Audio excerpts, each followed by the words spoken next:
Welcome to Sweet Life Beat Life. We hope this video helps.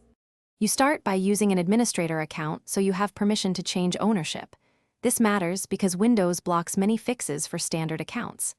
Next, identify the lock type, EFS encryption, file attribute permissions, or a third-party locker, because each needs a different approach.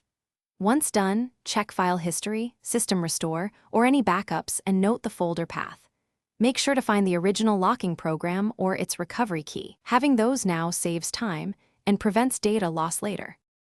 Now take ownership and reset permissions so you can access contents. Use the property security advanced workflow and assign the administrator as owner. If that GUI path fails, run tacone and icackles from an elevated command, prompt to force ownership and grant full control. These commands change ACLs directly. If the folder is EFS encrypted, restore the user certificate or import the PFX backup. Without that certificate, you must use backups. Make sure to run commands carefully and confirm the target. Finally, remove restrictive attributes and verify you can open files. Reset hidden/read-only flags and test a document. If a third-party locker was responsible, reinstall that exact software and use its recovery or license key. Vendors often provide a retrieval tool.